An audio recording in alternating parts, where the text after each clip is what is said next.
Have you ever felt like you're living someone else's life? Like you're following a script written by parents, teachers, or society, while a quiet voice inside whispers, "This isn't you." You wake up, put on the same mask, and play your role. But in the silence, the question returns. Who am I really? Carl Jung, the pioneer of analytical psychology, called this crisis the persona, the mask we wear to survive in a world that rewards conformity. But 2,600 years earlier, Buddha made a radical claim. What you call you isn't even real. Two geniuses, two opposing answers. One haunting truth about the lies we tell ourselves. Today, we'll merge their wisdom to answer the question neither could solve alone.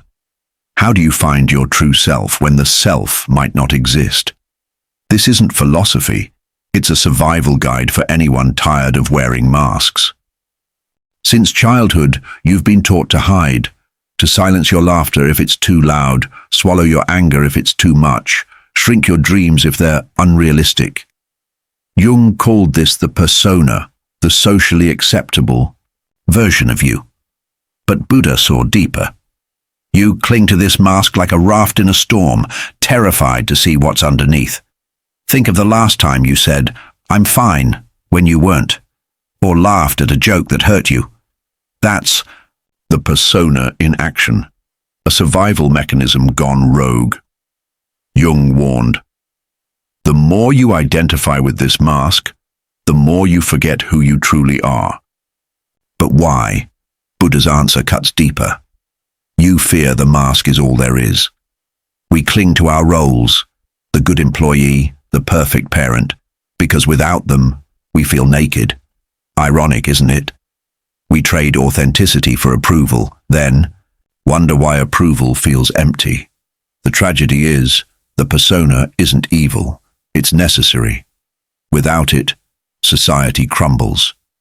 But when you mistake the mask for your face, you become a prisoner of your own performance. Jung wrote, "People don't have ideas. Ideas have people." Your self becomes a puppet of expectations. Buddha's solution? Non-attachment, not apathy, but freedom. Watch the mask, he'd say. See it as a costume, not your skin. Try this. Tomorrow, when you say, "I'm fine," pause. Ask, is this me speaking, or the character I've been cast to play? Beneath the mask lies the shadow, Jung's term for everything you've locked away, rage, envy, desires deemed unacceptable. Society calls this your dark side. Buddha called it your unexamined life. Imagine a child told, "Don't cry, be strong." Their tears don't vanish. They ferment into resentment. That's the shadow, a cellar of emotions you've boarded up, now rattling the floorboards of your psyche. Jung warned, until you make the unconscious conscious, it will direct your life and you will call it fate. Buddha agreed, but with a twist. The shadow isn't your enemy, he'd say. Your resistance to it is. In the Pali Canon, he teaches, what you resist persists, what you accept transforms. Modern science confirms this. Suppressed. Emotions increase cortisol, weaken immunity, and literally shrink the brain. So how do you face the shadow without being consumed? Jung's answer, befriend it. Buddha's, dissolve it. Let's bridge them. Start with journaling, Jung's method. Write down what angers you in others, that rude coworker. Their arrogance mirrors your repressed confidence. The friend, who abandons you. They reflect your fear of being unlovable. As Jung said, everything that irritates us about others can lead us to an understanding of ourselves. Then practice mindfulness, Buddha's tool. When shame arises, don't fight it. Sit with it. Say, this is shame, it's here. Neuroscience shows naming emotions reduces their power. MRI scans prove mindfulness shrinks the amygdala, the brain's fear center. Take Sarah, a 34-year-old perfectionist, her shadow, fear of being average. Jung would have her write, "I'm terrified of mediocrity."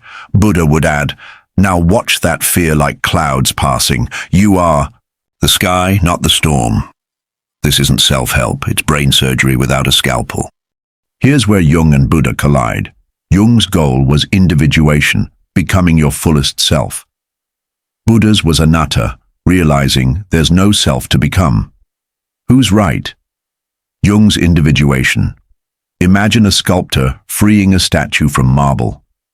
Your true self already exists. You just chip away the lies. But Buddha laughs. The statue is an illusion. The marble is all there is. This isn't philosophy, it's neuroscience. The brain constructs self through memory and perception. Damage the medial prefrontal cortex, and your identity dissolves. Buddha knew this intuitively. You are a process, not a person. So why seek a true self if it doesn't exist? Because the quest itself is freedom. As Zen master Shunryu Suzuki said, "You're perfect as you are, and you could use a little improvement." Practical integration, morning ritual, Jung. Affirm, "Today I'll honor my needs." Evening ritual, Buddha. Reflect, what labels did I cling to today? Take Mark, 52, obsessed with being successful. Jung would urge him to ask, "What does success mean to me?" Buddha would add, "Now watch how that meaning shifts, like smoke in wind." Paradoxically, by chasing the true self, you dissolve into something vaster. Jung called it the collective unconscious. Buddha called it nirvana. You might call it peace. How do you walk this razor's edge, becoming yourself, while realizing there's no you to become? Let's distill it into 3 steps. Question. Every label, when you say, "I'm shy," ask, "Is this shyness or a habit I've outgrown?" Buddha taught, all concepts are prisons. Even "I'm spiritual" becomes a cage.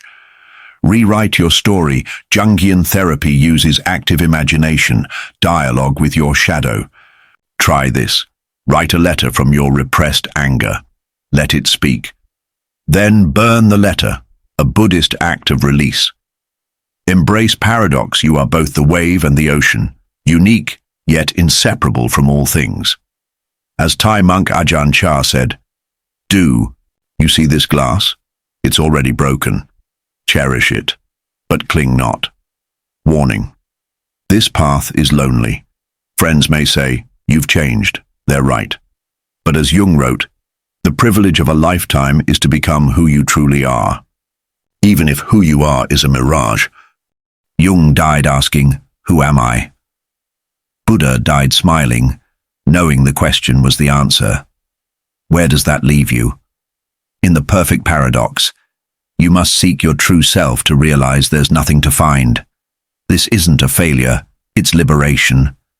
The mask cracks. The shadow dissolves. What's left? Life itself, raw, unfiltered, breathtaking. As poet Rumi wrote, "You are not a drop in the ocean. You are the entire ocean in a drop." If this terrifies you, good. Terror is the price of truth. But here's the secret. Every moment you stop pretending, the universe exhales, trees grow taller, stars burn brighter, because one less mask exists. So blow out the candle, sit in the dark, and ask not "Who am I?" but "What am I becoming?"